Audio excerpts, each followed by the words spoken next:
Según River Nation, este individuo grabó un álbum con una banda de 3 integrantes llamada Early Black.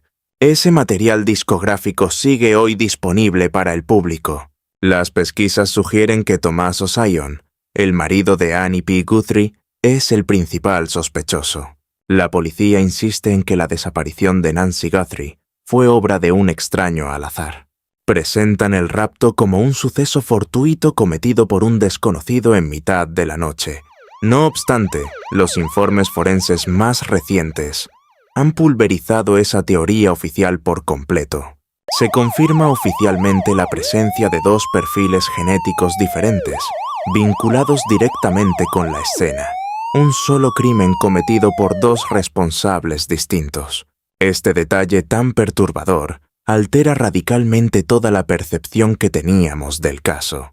Y si el verdadero cerebro de la operación ni siquiera pisó el porche aquella fatídica noche, y si delegó la ejecución en su mejor amigo desde hace 19 años, un convicto por robo, son el yerno Tommaso Zion y el batería Dominic Evans, la pareja que operaba en secreto. Ocultaban sus identidades bajo la sombra de este misterioso y oscuro expediente. Mi análisis se basa estrictamente en semanas de estudio profundo sobre expedientes judiciales y actas oficiales.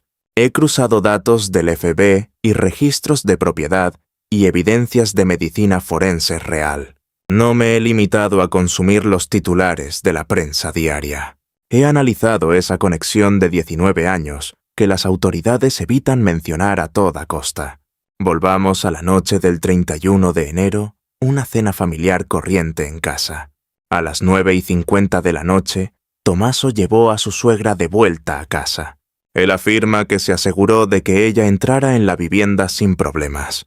Tenemos las 9:50 como referencia, pero el cronograma se vuelve oscuro justo después. El sistema de vigilancia de la entrada fue desconectado manualmente a la 1:47.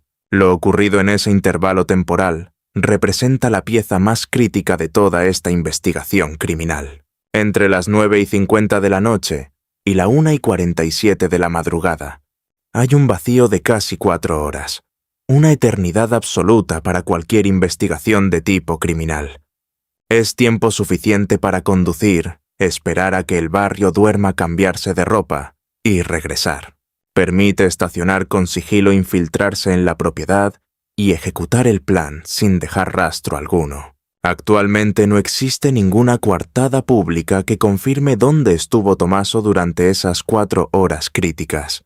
Al ver al intruso enmascarado en las grabaciones, no percibimos los nervios de un delincuente amateur. Estamos ante lo que los expertos en comportamiento definen como una conducta de propiedad. Se movía con total confianza, conocía los puntos ciegos y la ubicación exacta de las cámaras. Aún más relevante, sabía que el sistema no tenía activa la suscripción de almacenamiento en la nube. Esa es una información privada que no se consigue con una simple búsqueda en la red. Eso se descubre viviendo allí, ayudando a instalar la seguridad o siendo parte íntima del círculo. Debemos examinar también los movimientos financieros y legales efectuados justo antes de que ocurriera el crimen. 8 meses antes de la desaparición, Tommaso firmó un poder notarial de carácter permanente y duradero. Cedió el control total de sus asuntos a su esposa, un trámite que resulta bastante inusual. Hacerlo antes de un secuestro con rescate de $6 millones parece una preparación calculada. Se asemeja a la obra precisa de una mente maestra que desea dejar todo bien atado. Alguien que ordena sus asuntos ante la posibilidad de tener que huir o enfrentar la justicia. Pero hay un detalle técnico específico que ha servido para esclarecer definitivamente este caso para mí. En el desierto estas casas suelen tener verjas de hierro pesadas, protegiendo las puertas de madera. En las imágenes del vídeo, el sospechoso no necesita forzar la cerradura ni usar ninguna palanca. No emplea herramientas de corte industriales, ni intenta derribar la entrada de forma violenta o ruidosa. Simplemente la atraviesa con fluidez, como si la puerta estuviera abierta de par en par, esperándolo. ¿Cómo logra un completo extraño atravesar un portón de seguridad blindado sin emitir el más mínimo sonido. Sencillamente eso no ocurre en el mundo real. Alguien tuvo que dejarlo abierto a propósito. Alguien que estuvo físicamente en la vivienda apenas 4 horas antes de los hechos. ¿Acaso Tommaso Tion dejó aquel acceso exterior vulnerable a sabiendas para despejarle el camino al ejecutor que llegaría a la 1:47 de la madrugada? Los investigadores descartaron a la familia casi de inmediato, pero los hechos son gélidos: una cerradura intacta y un vacío de 4 horas sin rastro de coartada. Si tu suegra se esfumara y tú fueses la última persona en verla con vida, ¿te sentirías libre de sospecha solo porque el sheriff lo declaró ante la prensa? Dejadme vuestra opinión en los comentarios. Ya hemos identificado quién fue la mente maestra. Analizamos el margen de 4 horas, la entrada sin forcejeos, los extraños movimientos de capital y el conocimiento quirúrgico del sistema de vigilancia. Todo señala directamente al yerno como el cerebro que orquestó la trama completa. El problema surge al examinar los restos materiales. Ahí es cuando la teoría del lobo solitario choca contra un muro infranqueable. Este es el punto que no puedo ignorar. Los cálculos simplemente no encajaban. El Buró Federal de Investigaciones publicó un perfil físico muy concreto sobre el sospechoso enmascarado que captó la cámara del timbre. Afirmaron claramente que el hombre del porche medía entre 1,75 m y 1,78 m de estatura. Si observamos cualquier fotografía de Tommaso Tion con su familia, resulta evidente que su altura supera con creces ese 1,78 m. No encaja en absoluto con la descripción física detallada por los agentes federales. Esa discrepancia en la estatura dinamita por completo la teoría del perpetrador único. Es físicamente imposible que fuese Tommaso quien aguardaba en ese porche. Si él es demasiado alto para ser el ejecutor, entonces, ¿toda la acusación carece de sentido? En realidad no. Solo se desmorona si crees que actuó en solitario. ¿Y si el arquitecto necesitaba una mano ejecutora, alguien de su absoluta confianza para realizar el trabajo sucio bajo el amparo de la oscuridad? Para un encargo de tal magnitud, no se recluta a un extraño cualquiera en la calle. Buscas dentro de tu círculo más íntimo. Buscas lealtad incondicional. Mientras tanto, retrocedamos en el tiempo hasta abril de 2007. Un anuncio clasificado de lo más mundano apareció en un portal local de Internet. Tommaso, recién llegado a los Estados Unidos, respondió a esa oferta. Así fue como conoció a un batería llamado Dominic Evans.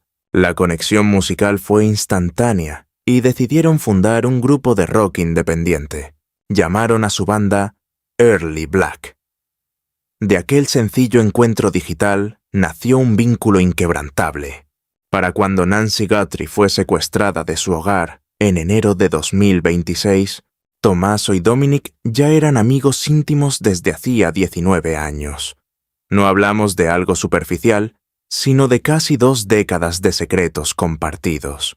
19 años es tiempo más que suficiente para conocer hasta el último detalle de la vida privada de tu mejor amigo. Dominic lo sabía todo sobre la acaudalada suegra de Tommaso. Había escuchado las quejas, las anécdotas y cada pormenor financiero del clan Guthrie. Conocía el paradero exacto de Nancy, sus rutinas diarias, e incluso la distribución interna de la vivienda. Cuando pasas tanto tiempo creando música, acabas compartiendo una misma mentalidad. Y a propósito de las canciones que compusieron juntos, hay un dato específico en su pasado que me dejó helado en cuanto lo descubrí. Tras años de ensayos y conciertos locales, Early Black lanzó por fin su primer disco de estudio.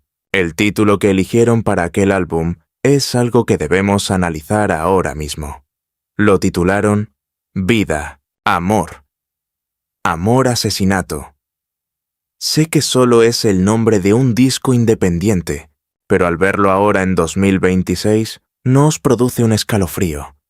Pensad en el conjunto de la historia por un momento. Las piezas del rompecabezas comienzan a encajar de una forma que resulta imposible de ignorar. El arquitecto diseña el plan perfecto, desactiva la seguridad digital y deja convenientemente abierto el pesado portón de hierro. Entonces aparece el ejecutor, un amigo fiel de 19 años, que sí encaja con la estatura de 1,75 m. Se aproxima al porche, con la firme intención de terminar el trabajo. Aquel error de cálculo con la estatura nos sitúa directamente ante la evidencia de un equipo de 2 hombres perfectamente coordinados. Si Tommaso hubiera tenido la altura indicada, las autoridades se habrían centrado exclusivamente en él desde el primer minuto. Pero al quedar descartado por las grabaciones, los investigadores se vieron obligados a ampliar el radio de sus pesquisas. No tuvieron más remedio que buscar a un perfil totalmente distinto. Jamás imaginaron que el cerebro de la operación decidiría delegar la fase más crítica y arriesgada de todo el plan en su confidente más antiguo. Si Tommaso es el arquitecto que trazó el plan maestro Dominic Evans, es el brazo ejecutor que lo llevó a cabo, con una frialdad milimétrica, para descifrar por qué un reputado profesor de ciencias reclutaría a un músico independiente para un secuestro de tal magnitud. Debemos ignorar su faceta artística y sumergirnos en los archivos judiciales del condado de Puma. Al examinar el historial público de Dominic Evans, no aparecen simples infracciones viales o multas irrelevantes. Lo que emerge es una trayectoria criminal documentada cargada de delitos graves como el robo con fuerza y el asalto. Este detalle resulta crucial, ya que tales antecedentes penales exigen una disposición psicológica que la mayoría de los ciudadanos comunes simplemente no posee. El allanamiento con fines de robo consiste en vulnerar un espacio privado de forma ilegal con la clara intención de saquearlo. Es una práctica que otorga la destreza de moverse como una sombra en lugares ajenos, dominando la oscuridad más absoluta sin cometer un solo error, y garantizando que las personas que descansan en el interior no se percaten de la intrusión. El atraco, por el contrario, dista mucho del hurto convencional. Esta modalidad requiere un enfrentamiento físico directo con la víctima. En esta escuela se aprende a emplear la intimidación de forma implacable, a someter el pánico ajeno y a utilizar la fuerza bruta para imponer el control absoluto en un escenario de caos total. Por tanto, no estamos ante simples registros en un papel oficial del Estado. Hablamos de habilidades perfeccionadas a través de la práctica delictiva. Al fusionar el sigilo de un intruso veterano con la agresividad de un asaltante experimentado, surge el perfil idóneo para infiltrarse en una casa aislada y secuestrar a una mujer de 84 años en plena noche. Más allá de ese dilatado pasado criminal, existen pruebas físicas tangibles que vinculan al ejecutor con las inquietantes imágenes de la cámara de seguridad. Quien fuera agente especial de supervisión del Buró Federal de Investigación y reputado analista, criminal Jim Clemente, diseccionó el metraje donde el sospechoso enmascarado irrumpe con violencia en el porche de Nancy Guthrie. Mientras el resto se distraía con la mochila barata o la funda del arma mal ajustada, Clemente reparó en un matiz visual tan específico como fácil de ignorar. El experto detectó lo que parece ser una marca distintiva, probablemente un tatuaje permanente grabado en la muñeca derecha del individuo. ¿Verdad? Justo en el instante en que éste estira el brazo para inutilizar el objetivo de la cámara. Acto seguido, un grupo de investigadores digitales se puso manos a la obra. Rastrearon archivos de actuaciones en vivo de Early Black, una banda de rock independiente que solía tocar en locales pequeños. Efectivamente, tras escrutar imágenes borrosas de Dominic Evans, dándolo todo a la batería, localizaron una mancha oscura y definida, un tatuaje claramente visible en la cara interna de su muñeca derecha, situado exactamente en la misma posición que la marca del intruso, captado por la vigilancia federal. Se trata de una coincidencia visual asombrosa que encaja con las estimaciones de altura y complexión física emitidas por el gobierno. No obstante, si el rigor es nuestra guía en este documental, debemos ser honestos cuando la red en su conjunto comete un error de bulto. Es imperativo no propagar con ligereza los rumores que circulan sin control por Internet. A mediados de febrero, concretamente el día 13, unidades tácticas de la policía desplegaron una intervención masiva. Una intervención policial de gran calado sacudió una vivienda en una zona residencial a las afueras. En cuestión de minutos, el ecosistema digital se convirtió en un hervidero de conjeturas fuera de control. Circulaban rumores sin confirmar que aseguraban que los agentes habían echado abajo la puerta para apresar al fin a Dominic Evans. Sin embargo, esa narrativa viral carecía totalmente de fundamento. Los atestados policiales revelan que el despliegue táctico buscaba a Luke Daly, un individuo de 37 años, con antecedentes por tráfico de estupefacientes, que nada tienen que ver con este caso. El cuerpo policial no tardó en emitir un comunicado para calmar a la opinión pública. Daly no guardaba relación alguna con el fatídico rastro perdido de Nancy Guthrie. Desmontar este bulo resulta vital, pues demuestra que nuestras pesquisas se sustentan en hechos probados y no en el frenesí paranoico de la red. No nos hace falta fabricar redadas ficticias para incriminar a Dominic Evans. Su historial delictivo por robo con fuerza habla por sí solo, sumado a 19 años de estrecha relación con quien se cree que fue el cerebro de la operación, su fisonomía y estatura coincidente y aquel enigmático tatuaje oscuro en su muñeca derecha conforman de por sí un relato estremecedoramente sólido. Los fragmentos de este rompecabezas se encajan con una precisión gélida, uno tras otro, dibujando una trama de engaños que pasó inadvertida hasta que el daño ya era irreparable. Simultáneamente, debemos analizar con lupa una grabación de seguridad perturbadora del 23 de enero, justo 9 días antes de que se ejecutara el secuestro. Un vecino de la misma urbanización, inquieto por lo que veía, subió estas imágenes a una plataforma de vigilancia vecinal. En ellas se distingue a un desconocido con capucha oscura y mochila avanzando de espaldas por la entrada de una vivienda. El inmueble se encontraba a tan solo 6,5 millas del hogar de Nancy Guthrie. ¿Por qué razón alguien caminaría marcha atrás en mitad de la oscuridad más absoluta? Las cámaras de vigilancia domésticas se activan mediante sensores que detectan el movimiento para salir del modo de reposo. Al detectar una presencia, el dispositivo requiere de 1 a 2 segundos para calibrar la luz y empezar la captura.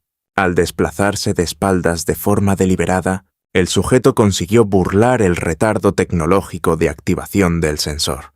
En esos instantes cruciales de encendido, el objetivo solo registró la parte trasera de su prenda. Cuando la lente empezó a grabar con nitidez, su rostro ya quedaba fuera del campo de visión. No era un simple deambulante perdido por las calles silenciosas del barrio. Estaba llevando a cabo un ensayo meticuloso para poner a prueba los sistemas de seguridad locales. Lo más revelador es la coordinación necesaria. Nadie realiza una prueba así sin alguien que le cubra las espaldas. Analicen la logística que supone ensayar un delito en una zona de alto nivel adquisitivo. Caminar de espaldas en una propiedad ajena te deja en una posición de extrema vulnerabilidad. No puedes ver el peligro frontal, ni si una patrulla aparece de repente tras la esquina. Se requiere un segundo par de ojos, un estratega oculto en un vehículo oscuro a pocos metros de allí, dándote instrucciones, cronometrando cada paso y vigilando cualquier movimiento en el vecindario. Es entonces cuando la hipótesis de los dos implicados deja de ser una sospecha de Internet para ser una necesidad táctica lógica.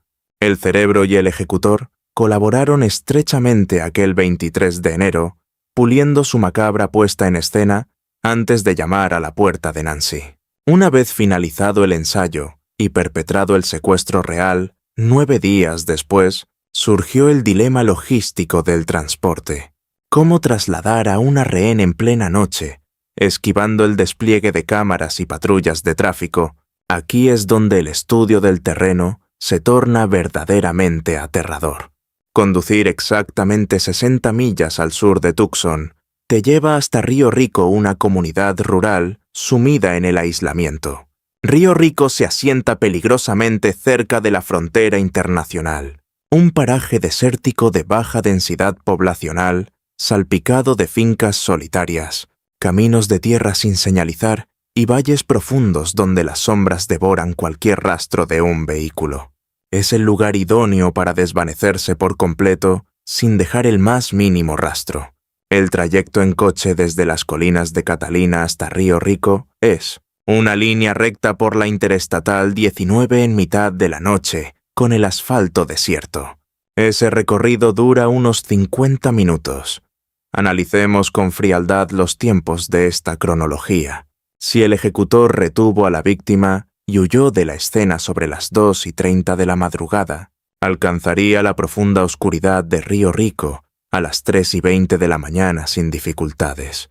Tras unos instantes, para asegurar el escondite o hacer entrega del rehén, el conductor pudo dar media vuelta de inmediato y poner rumbo al norte hacia la ciudad. Por esa misma autopista vacía, estaría de vuelta en su casa de los suburbios de Tucson a las 4:10. Este cálculo preciso ofrece la ventana cronológica perfecta para perpetrar el crimen, ocultar a la víctima y regresar a la cama mucho antes de que el sol asome por el horizonte del desierto. Es una planificación de una eficacia escalofriante que no admite fallos. El ensayo garantizó su invisibilidad. Se valieron de una amistad profunda para blindar una confianza absoluta, y aprovecharon la geografía desolada del sur de Arizona para borrar a la víctima del mapa. Cada pormenor fue diseñado por el arquitecto y ejecutado con frialdad por el operativo. Al considerar detenidamente la inmensa distancia recorrida, el aislamiento de la frontera y la coordinación milimétrica de este horario, la cruda realidad es evidente. Las mentes tras este secuestro sabían perfectamente cómo manipular el tiempo, la distancia y las sombras más densas para asegurar su éxito, sin enfrentar consecuencias inmediatas por parte de la policía local. Hemos hablado largo y tendido sobre la cronología física, las rutas y las cámaras, pero un criminal solo domina lo tangible hasta que comete un error microscópico. Las autoridades han confirmado un hallazgo devastador, una prueba que desmorona por completo la teoría de un único agresor, actuando en solitario. Los investigadores anunciaron el hallazgo de 2 perfiles biológicos distintos, vinculados a este horror. Uno pertenece a un varón desconocido, y el otro a un individuo diferente también sin identificar. Si solo hubiera un sospechoso, solo debería existir un rastro genético. La presencia de 2 perfiles altera para siempre los cimientos de esta investigación.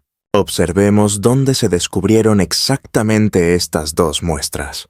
Una se recuperó directamente del interior del hogar de Nancy Guthrie, el mismo lugar donde la anciana fue arrancada de su propia cama.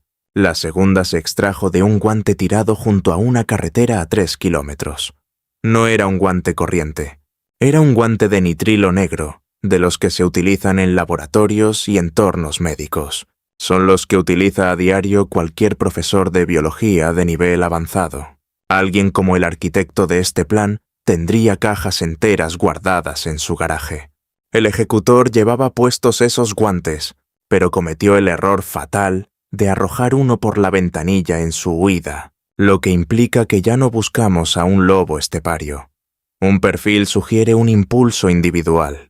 2 perfiles delatan una red criminal perfectamente coordinada. La ciencia biológica garantiza que al menos 2 personas participaron en la ejecución del secuestro. Una persona estaba dentro de la vivienda, dejando rastros mínimos, mientras otra vigilaba el perímetro y el vehículo tirando el guante en la cuneta. La existencia de estos 2 perfiles biológicos distintos aporta la prueba científica necesaria para validarla. Existe una teoría perturbadora sobre el arquitecto y el ejecutor trabajando desde la penumbra para consumar su siniestro cometido de forma impecable. No obstante, ¿cómo logran los agentes federales poner nombre y apellidos a estos 2 perfiles fantasmales En estos momentos, están empleando técnicas de vanguardia en genealogía genética forense. Se trata exactamente de la misma ciencia que permitió acorralar a los asesinos en serie más infames décadas después de sus fechorías. Aunque los sospechosos no cuenten con antecedentes penales, las autoridades no requieren que su perfil genético exacto figure en los archivos del Estado. Basta con que un primo lejano o un familiar haya usado alguna vez un portal comercial de ancestros. Los investigadores reconstruyen incansablemente complejos árboles genealógicos, rastreando cada ramificación a través de las décadas, hasta que el cerco se estrecha sobre los individuos que dejaron su rastro biológico aquella gélida noche. Esta ciencia es de una exactitud quirúrgica y está acechando en silencio a esa pareja aterradora ahora mismo. Nadie puede escapar de su propio código genético para siempre. La verdad absoluta saldrá a la luz muy pronto. Cuando los resultados del laboratorio privado se confirmen, el escenario dará un giro radical. Si esos dos perfiles biológicos apuntan matemáticamente hacia el círculo íntimo de dos amigos que formaron una banda musical hace 19 años, entonces cada extraña coincidencia analizada hoy se transformará sin dilación en una prueba irrefutable que ningún abogado defensor podría desmantelar fácilmente ante un tribunal. Ya hemos analizado el rastro biológico, pero la genética no es lo único que deja una huella imborrable. La psique y el rastro digital son evidencias igualmente delatoras. Analicemos con lupa los mensajes del rescate, pues los criminales bajo una presión asfixiante suelen cometer el error de hablar demasiado. Durante la investigación, llegaron varios correos electrónicos al portal de noticias TMZ exigiendo millones de dólares en Bitcoin. ¿Por qué un secuestrador profesional negociaría a través de una web de cotilleos en lugar de contactar directamente con la acaudalada familia? Lo hacen para fabricar una narrativa pública muy concreta y calculada. Sin embargo, al desgranar el contenido real de esas comunicaciones, ese relato tan elaborado se desmorona por completo, dejando al descubierto profundas grietas psicológicas. En los primeros correos a TMZ, el informante anónimo empleó la expresión literal «el individuo principal» para referirse al captor de Nancy Guthrie. Reflexionen un segundo sobre esa elección léxica tan específica. Uno no utiliza el término individuo principal si se está refiriendo a un acosador solitario que actúa por cuenta propia. Ese lenguaje tan preciso revela una jerarquía organizativa interna evidente. Sugiere que quien escribe comprende perfectamente que hay varios niveles en esta oscura operación con un cerebro dirigiendo y otros en roles secundarios. Pero hay más detalles reveladores. El remitente confesó explícitamente que estaba arriesgando su propia seguridad y libertad, admitiendo que jugaba peligrosamente cerca del fuego. Ese no es el discurso gélido y analítico de un cerebro criminal. Es el perfil psicológico de un cómplice secundario invadido por el pánico. Suena exactamente como alguien involucrado en la logística, que ahora observa horrorizado la magnitud de la respuesta federal. Ellos saben perfectamente quién es el individuo principal y buscan desesperadamente una salida antes de que todo este castillo de naipes se desplome sobre sus cabezas. El problema es que ese informante tiene motivos de sobra para estar aterrorizado, ya que la trampa digital ha sido ejecutada con maestría. Mientras en Internet se obsesionan con analizar vello facial o tatuajes en las muñecas, el FBI está aplicando uno de los métodos de rastreo electrónico más potentes de la justicia moderna. Están llevando a cabo un volcado masivo de torres de telefonía.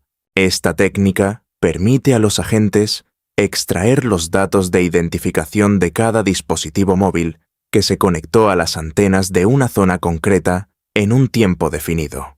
Si planeas un secuestro de alto riesgo para el 1 de febrero, sabes perfectamente cómo actuar. Decides de forma premeditada dejar tu teléfono personal sobre la mesita de noche, conectado tranquilamente a su cargador. Diseñas una coartada digital que parece infalible, pero los eventos del 23 de enero cuentan una historia muy distinta. Aquella jornada de enero no fue más que un ensayo general ejecutado en el más absoluto secreto. La intención era que pasara desapercibida, pues tanto el estratega como el ejecutor se sentían intocables esa noche. No contaban con que su exceso de confianza les volvería descuidados. Probablemente llevaban sus teléfonos personales encendidos, descansando dentro de sus propios bolsillos. Es casi seguro que utilizaron sus vehículos particulares, registrados de forma oficial a sus nombres.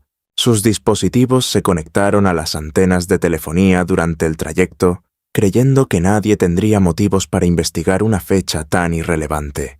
Mientras tanto, los agentes federales ya están extrayendo los registros de las torres que cubren la zona exacta del ensayo, a solo 10,5 kilómetros de la escena del crimen. Rastrean minuciosamente los terminales que emitieron señal ese 23 de enero, entre la 1 y las 3 de la madrugada. El siguiente paso de la investigación consiste en obtener ese listado de dispositivos para cruzarlo con los teléfonos detectados cerca del lugar del suceso, el 1 de febrero. Buscan con urgencia aquellos números de serie que se repiten matemáticamente en ambos conjuntos de datos digitales. Si los investigadores federales logran vincular 2 teléfonos móviles pertenecientes a 2 individuos que han mantenido una amistad estrecha durante 19 años operando juntos, en el lugar del ensayo, el caso estará sentenciado. No habrá abogado defensor en el planeta capaz de justificar con lógica semejante nivel de coordinación digital ante un tribunal. Fabricar una excusa para una sola noche planificada es un reto complejo pero factible. Sostener una mentira para 2 noches distintas, alejadas por 9 días de margen, resulta una misión imposible. Llegados a este punto, el silencio que mantienen los sospechosos resulta ensordecedor. 2 hombres unidos por casi 2 décadas de historia, ahora sumidos en una oscuridad informativa total. Mientras el FBI estrecha el cerco, ni Tommaso ni Dominic Evans han emitido comunicado alguno. Han evitado dar la cara ante las cámaras de televisión. No han dejado rastro en sus redes sociales. Simplemente se han desvanecido por completo de la esfera pública.